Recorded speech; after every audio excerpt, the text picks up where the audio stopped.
Hello friends, CTET 2015 का paper देखेंगे। ये दोबारा से पेपर हुआ था। देखिए पहला प्रश्न यहाँ पर, एक समावेशी कक्षा में किसी शिक्षिका की सबसे महत्वपूर्ण भूमिका है। तो सबसे महत्वपूर्ण भूमिका यहाँ पर हो सकती है सुनिश्चित करना कि प्रत्येक बच्चे को अपनी संभावना को प्राप्त करने का अवसर मिले। तो यहाँ पर आपका सी ऑप्शन राइट हो जाएगा। देखिए, समावेशी कक्षा वह होती है जिसमें सभी प्रकार की योग्यता वाले विद्यार्थी एक ही साथ एक ही कक्षा में बैठकर शिक्षा ग्रहण करते हैं। इसमें शिक्षक की सबसे महत्वपूर्ण भूमिका यह होती है कि उसे यह सुनिश्चित करना है कि सभी विद्यार्थियों को उनकी योग्यता के अनुसार अवसर दिया जाए। अपनी कक्षा के बच्चों को उनकी अवधारणाओं को बदलने में आप किस प्रकार सहायता करेंगे। तो आप किस प्रकार सहायता करेंगे, डी ऑप्शन राइट हो जाएगा। अवधारणाओं के बारे में बच्चों को अपनी समझ को व्यक्त करने का अवसर देगा। ठीक है, अब ये किसी भी कक्षा में बच्चों को उनकी अपनी अवधारणाओं को बदलने के लिए यह आवश्यक है कि उनको कक्षा में अपनी समझ व्यक्त करने का अवसर दिया जाए, मौका दिया जाए। ठीक है, जब अध्यापक इनके समझ विचार के बारे में पूरी जानकारी प्राप्त कर लें तो उनकी गलत अवधारणाओं को विभिन्न तथ्यों, तर्कों, उदाहरण आदि के माध्यम से बदलने का प्रयास करें दोस्तों। ठीक है, जब बच्चे एक विशेष संख्या में पुस्तकें पढ़ते हैं तो उन्हें एक प्रमाण पत्र दिया जाता है। ये रणनीति शायद अधिक समय तक काम ना करे, क्योंकि दोस्तों क्या हो सकता है यहाँ पर आपका आंसर। तो यहाँ पर आपका आंसर हो सकता है दोस्तों, आपका आंसर हो सकता है ए ऑप्शन। यह संभवतः बच्चों को केवल प्रमाण पत्र प्राप्त करने के लिए पुस्तकों को पढ़ने की तरफ ले जा सकता है, ये काम नहीं करेगा। ठीक है, तो एक बार इसकी व्याख्या देखिए तब और समझ में आएगा। देखिए, यदि बच्चे प्रमाण पत्र प्राप्त करने के लिए पुस्तकें पढ़ते हैं तो ये बच्चों को केवल प्रमाण पत्र प्राप्त करने के लिए पुस्तकों को पढ़ने की तरफ ले जा सकता है और इससे वे सीख भी नहीं पाएंगे, क्योंकि प्रमाण पत्र देना भाव प्रबंधन है। जबकि बच्चे यदि आंतरिक प्रबंधन से प्रेरित होकर पुस्तकें पढ़ते हैं तो वे उसमें रुचि लेकर ध्यानपूर्वक पढ़ेंगे, जो अधिगम को क्या करेगा, स्थायित्व प्रदान करेगा। किसी कक्षा में शिक्षक की भूमिका है, तो शिक्षक की भूमिका क्या हो सकती है, बी ऑप्शन राइट हो जाएगा। सीखने की विश्वसनीय स्थितियां जुटाना और शिक्षार्थियों को स्वतंत्र चिंतन की क्या करना, सुविधा देना। शिक्षार्थी कौन है, बालक, स्टूडेंट। ठीक है, देखिए कक्षा में शिक्षक की भूमिका, सबसे पहले कक्षा में शांत वातावरण पैदा करना, बी ऑप्शन। सीखने की स्थितियों को उत्पन्न करना, ऐसे ज़्यादा पॉइंट कर लो। ठीक है, तीसरा ऑप्शन देखिए, छात्र को स्वतंत्र रूप से सीखने के लिए प्रेरित करना। देखिए चौथा ऑप्शन देखिए, छात्र को व्यवहारिक ज्ञान कराना। पांचवा देखिए, छात्र का मानसिक व शारीरिक विकास करना। छठा, छात्रों का व्यवहार परिवर्तन करना आदि। ये सब कक्षा में शिक्षक की भूमिका है मुख्य। ठीक है, ये सब आप याद रखना। देखिए, निम्नलिखित में से कौन सा कथन बच्चों की त्रुटियों के संबंध में सबसे उपयुक्त है। सबसे उपयुक्त यहाँ पर कौन सा कथन हो जाएगा, डी ऑप्शन राइट हो जाएगा।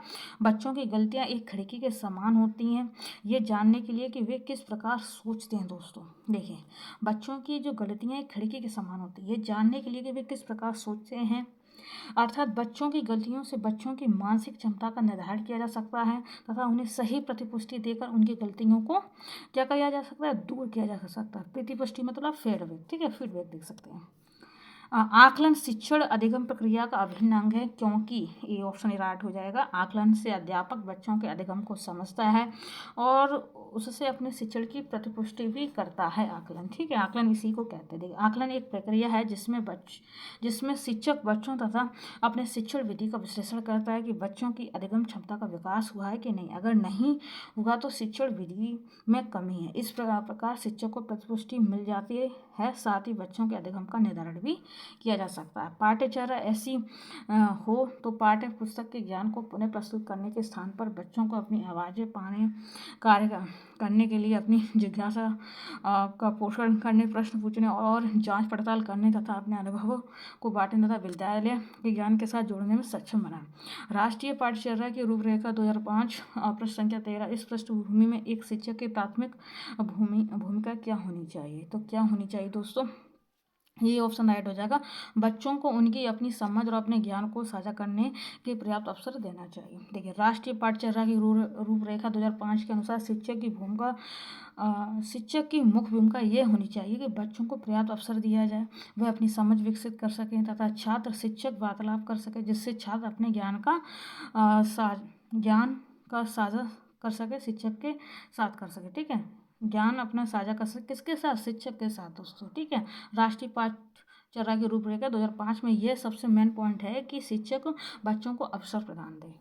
ठीक है, बच्चों को अपने अध्ययन में प्रयास करने हेतु प्रोत्साहित करने के लिए शिक्षक को डॉट की आवश्यकता है।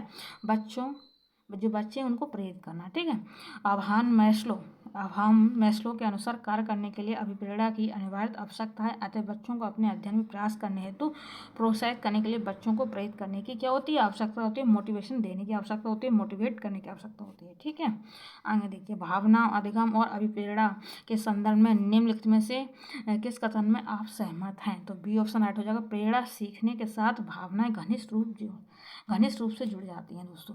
देखिए, प्रेरणा एवं अधिगम, देखिए बी ऑप्शन, देखिए प्रेरणा एवं अधिगम सीखने के साथ भावनाएं घनिष्ठ रूप से जुड़े होती हैं, क्योंकि अधिगम के लिए प्रेरणा की अति आवश्यकता होती है, जो व्यक्ति के संज्ञानात्मक व्यवहार से प्रेरित होता है दोस्तों। क्या? प्रेरणा।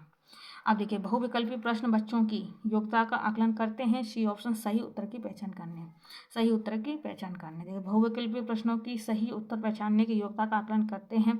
बहुविकल्पी प्रश्नों की वस्तुनिष्ठता व्याख्यात्मक प्रश्नों से अधिक होती है और आसानी से बच्चों की मानसिक क्षमता का मापन कर सकते हैं दोस्तों। सामाजिकरण की प्रक्रिया में शामिल नहीं है पूछा तो बी ऑप्शन अनुवांशिक संचरण। बाकी अगर है पूछा हो तो क्या हो जाएगा, मूल्यों और विश्वासों का अर्जन, एक संस्कृति की रीति और मानदंडों को सीखना, कौशलों का अर्जन करना, ये सब हो जाएगा। लेकिन नहीं पूछा है दोस्तों यहाँ पर आपका, तो आपका बी ऑप्शन राइट हो जाएगा, अनुवांशिक संचरण। देखिए, सामाजिकरण प्रक्रिया का तात्पर्य समाज के सभी व्यवहार जिससे व्यक्ति आत्मसात कर ले, जैसे कि संस्कृतियों की रीति एवं मानदंडों को सीखना, कौशलों का अर्जन करना, मूल्यों और विश्वासों का अर्जन करना। ठीक है, अनुवांशिक संचरण जन्म से ही माता पिता द्वारा अपनी संतान योग्यता और गुणों आदि का स्टैंडर्ड ये बाहर नहीं बल्कि आंतरिक होता है। ठीक है, आंतरिक होता है ये वाला। मानसिक संरचना जो चिंतन के निर्माण प्रखंड है, इसलिए प्रखंड है। ठीक है, देखिए, मानसिक संरचना जो चिंतन के निर्माण प्रखंड है, इसके लिए पियाजे ने किस शब्द का प्रयोग किया है? तो सी ऑप्शन राइट हो जाएगा, स्कीमा मतलब अवधारणा है। ठीक है, जीन पियाजे ने मानसिक संरचनाओं के लिए स्कीमा अवधारणा शब्द का प्रयोग किया। स्कीमा से तात्पर्य ऐसी मानसिक संरचना से जो व्यक्ति विशेष के मस्तिष्क में सूचना को संगठित तथा व्याख्यात करने हेतु विद्यमान होती है। स्कीमा दो प्रकार की होती है। स्कीमा कितनी प्रकार की बताई पियाजे ने? दो प्रकार की, पहला साधारण और दूसरा जटिल। ठीक है, तो ये इस बात को याद रखना। वायस्की के अनुसार बच्चे स्वयं को क्या बोलते हैं? डी ऑप्शन, बच्चे अपने कार्य को दिशा देने के लिए बोलते हैं। ठीक है, जब कोई बच्चा अपने अंदर गुनगुना रहा है तो वो अपने आप को ही समझा रहा है। ठीक है, बोलता है। वायस्की के अनुसार संज्ञानात्मक विकास को समझने के लिए उन औजारों का परीक्षण अति आवश्यक है जो संज्ञानात्मक विकास में मध्यस्थता करते तथा उस रूप में प्रदान करते हैं। इसी के आधार पर वे यह भी मानते हैं कि भाषा संज्ञानात्मक विकास का महत्वपूर्ण औजार है। इनके अनुसार आरंभिक बालकाल में ही बालक अपने कार्यों के नियोजन एवं समस्या समाधान में भाषा औजार की तरह उपयोग करने लग जाता दोस्तों। अधिगम आवश्यकता वाले, तो यहाँ पर ए ऑप्शन राइट हो जाएगा। बच्चों को एक समान दिखाई देने वाले अक्षरों और वर्णों में भ्रम होता है, अधिगम आवश्यकता। ठीक है, देखिए, अधिगम आवश्यकता का तात्पर्य है कि अपने मानसिक अक्षमता के कारण अधिगम में समस्या जैसे समान प्रकार के वर्णों को ना पहचान पाना एक मानसिक व्यक्ति है, जिसे डिसलेक्सिया कहा जाता है। ठीक है, डिसलेक्सिया कहा जाता है। आगे देखिए, सृजनात्मकता क्या है? तो सी ऑप्शन राइट हो जाएगा। समस्याओं के मौलिक और अपसारी समाधानों को पहचाने अथवा तैयार करने की योग्यता है सृजनात्मकता। देखिए, स्टेन के अनुसार ठीक है, स्टेन के अनुसार जब किसी कार्य का परिणाम नवीन हो, जो किसी समस्या में समूह द्वारा उपयोगी मान हो, वह कार्य सृजनात्मकता कहलाता है। इससे समस्याओं के मौलिक और अपसारी समाधानों को पहचाने तथा अथवा तैयार करने की योग्यता होती है दोस्तों। भारत में बहुत से बच्चे, विशेषकर लड़कियां, विद्यालय में आने से पहले और विद्यालय से वापस जाने के बाद घर का काम करते हैं। आपके विचार से इस संदर्भ में एक शिक्षिका को गृह कार्य के बारे में क्या करना चाहिए? तो क्या करना चाहिए दोस्तों? तो यहाँ पर आपका आंसर क्या हो जाएगा? ए ऑप्शन राइट होगा। देखिए, शिक्षिका को ऐसा गृह कार्य देना चाहिए जो विद्यालय में कराए गए अधिगम को बच्चों के घरेलू जीवन से क्या जोड़ता हो। ठीक है, ये वाला हो जाएगा आपका दोस्तों। देखिए, भारत में बहुत से बच्चे जिनमें लड़कियों की संख्या ज़्यादा है, जिन्हें विद्यालय जाने के पूर्व तथा विद्यालय से आने के बाद घर के कामों में हाथ बटाना पड़ता है, जिससे विद्यालय में दिया गया गृह कार्य पूर्ण नहीं हो पाता। अतः इन बच्चों के लिए शिक्षक द्वारा इस प्रकार का गृह कार्य दिया जाना चाहिए चाहिए जिसका क्या हुआ है प्रयोग बालक अपने घरेलू जीवन में भी कर सके दोस्तों। ठीक है, एक प्रभावी कक्षा में, एक प्रभावी कक्षा में क्या होगा, ए ऑप्शन, बच्चे अपने अधिगम को सुगम बनाने के लिए मार्गदर्शन एवं सहयोग हेतु शिक्षक से सहायता लेते हैं एक प्रभावी कक्षा में। ठीक है, अब देखिए ज्ञान के एक बड़े असंबद्ध भाव को प्रस्तुत करना, सी ऑप्शन ऐड हो जाएगा, शिक्षार्थियों के लिए अवधारणात्मक समझ को प्राप्त करने को कठिन बनाएगा दोस्तों। ठीक है, देखिए ज्ञान के बड़े असंबद्ध भाव को प्रस्तुत करने से छात्र को कठिनाई का अनुभव होगा, जिससे उन्हें अपने अवधारणात्मक समझ के लिए कठिनाई क्या होगी, महसूस होगी। क्या बच्चे इसलिए भाषा अर्जित करते हैं क्योंकि उनमें आनुवंशिक रूप से ऐसा करने की पूर्व प्रवृत्ति होती है, उनके माता पिता प्रारंभिक अवस्था से ही गहन रूप से सिखाते हैं। यह प्रश्न आवश्यक रूप से दर्शाता है, क्या दर्शाता है दोस्तों, तो यहाँ पर आपका आंसर हो जाएगा बी ऑप्शन, भाषा के विकास पर संज्ञान का प्रभाव। ठीक है, अब इसकी हम व्याख्या देखेंगे तो और समझ में आएगा। देखिए बच्चे भाषा इसलिए अर्जित करते हैं क्योंकि इसके माध्यम से वे अपने भाव तथा विचारों को दूसरे तक पहुंचाने अथवा दूसरे के भाव तथा विचारों को ग्रहण करने में सक्षम होते हैं। इससे स्पष्ट होता है कि भाषा के विकास पर संज्ञान का क्या होता है, प्रभाव होता है दोस्तों। अमूर्त वैज्ञानिक चिंतन के लिए क्षमता का विकास निम्नलिखित अवस्थाओं में से किसकी एक विशेषता है, किसकी एक विशेषता है, तो बी ऑप्शन राइट हो जाएगा, औपचारिक संक्रियात्मक अवस्था की, औपचारिक संक्रियात्मक अवस्था की। देखिए पियाजे के अनुसार संज्ञानात्मक विकास की अंतिम अवस्था औपचारिक संक्रियात्मक अवस्था है। इस अवस्था के दौरान बालक अमूर्त बातों के संबंध में तार्किक चिंतन करने की योग्यता विकसित करता है।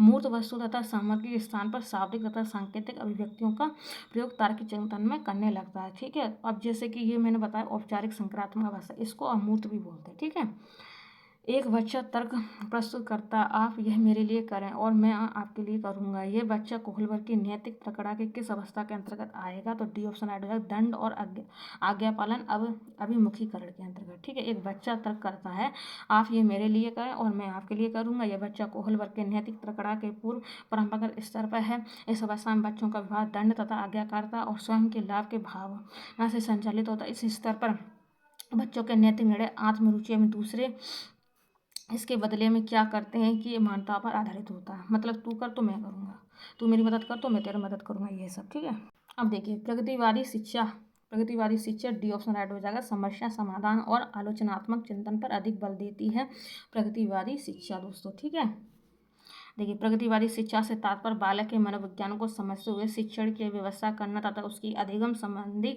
कठिनाइयों को दूर करना। इसमें बालक का व्यक्तिगत निरीक्षण किया जाता है तथा उसकी दैनिक कठिनाइयों को दूर करने का प्रयास भी किया जाता है। ठीक है, विभिन्न मुद्दों और विमर्शों पर उनके लिए कारण प्रस्तुत करते हुए बच्चों को अपनी व्यक्तिगत राय को व्यक्त करने के लिए प्रोत्साहित करने वाले प्रश्न किसको बढ़ावा देते हैं, किसको बढ़ावा देंगे, तो बी ऑप्शन राइट हो जाएगा, विश्लेषणात्मक और आलोचनात्मक चिंतन।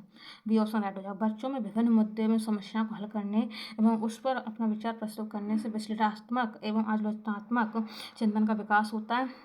कौन सा कथन विकास और अधिगम के बीच संबंध को सर्वश्रेष्ठ रूप में जोड़ता है, तो डी ऑप्शन राइट हो जाएगा, अधिगम और विकास एक जटिल तरीके से अंत संबंधित होते हैं दोस्तों। देखिए इनमें से कौन सा विकास का एक सिद्धांत नहीं है पूछा, तो बी ऑप्शन, विकास केवल संस्कृति से शासित और निर्धारित होता है। नहीं, ऐसा नहीं हो सकता। देखिए बाल केंद्रित कक्षा की एक प्रमुख विशेषता है कि उसमें क्या है, देखिए बी ऑप्शन राइट हो जाएगा, शिक्षा के मार्गदर्शन से शिक्षार्थियों को अपनी स्वयं की समझ का निर्माण करने के लिए उत्तरदायी बनाया जाए, तो बी ऑप्शन राइट हो जाएगा। ठीक है, बुद्धि के बारे में निम्नलिखित में से कौन सा कथन सर्वाधिक उपयुक्त है, तो यहाँ पर डी ऑप्शन राइट हो जाएगा, बुद्धि बहुआयामी है और इसमें कई पहलू निहित होते हैं। ठीक है, अब देखिए बुद्धि व्यक्ति की जन्मजात शक्ति है और उसकी सब मानसिक योग्यताओं का योग अभिन्न अंग है, इसलिए बुद्धि बहुआयामी होता है, जैसे संज्ञान, स्मरण, चिंतन, परंपरागत चिंतन, मूल्यांकन आदि। इसके कई पहलू भी जैसे ध्यान, निष्कर्ष आदि हैं दोस्तों। ठीक है, लिंग, जेंडर, पक्षपात की ओर संकेत करता है, डी ऑप्शन यहाँ पर राइट हो जाएगा, सांस्कृतिक अभिवृत्तियों के कारण अपेक्षाओं पर आधारित लड़का और लड़कियों से भिन्न व्यवहार करना। ठीक है, एक उच्च प्राथमिक विद्यालय के शिक्षक के रूप में आपके पास कक्षा में कुछ ऐसे बच्चे हैं जो प्रथम पीढ़ी के रूप में विद्यालय आ रहे हैं, आपके द्वारा निम्नलिखित में से किसे किए जाने की संभावना सर्वाधिक है, तो ए ऑप्शन ऐड हो जाएगा, कक्षा गतिविधि के समय गृह कार्य के लिए उन्हें बुनियादी सहयोग और अन्य सहायता उपलब्ध कराएं। देखिए समान आयु के बच्चों में भी आकृति, योग्यता, स्वभाव, रुचि, प्रवृत्ति और अन्य बातों में बहुत अंतर होता है। इस संदर्भ में विद्यालय क्या भूमिका निभाएगा, तो यहाँ पर डी ऑप्शन ऐड हो जाएगा, सुनिश्चित करना कि प्रत्येक बच्चे को अपनी क्षमताओं के अनुसार विकास के अवसर मिले। ठीक है, इस संदर्भ में विद्यालय को यह सुनिश्चित करना होता है कि प्रत्येक बच्चे को उनकी क्षमता को अनुसार पर्याप्त अवसर मिलना चाहिए। ठीक है, तो यहाँ पर आपका ये डी ऑप्शन राइट हो जाएगा। हमारे 30 प्रश्न कंप्लीट होते हैं 2015 के द्वारा जो पेपर हुआ था उसके। ठीक है।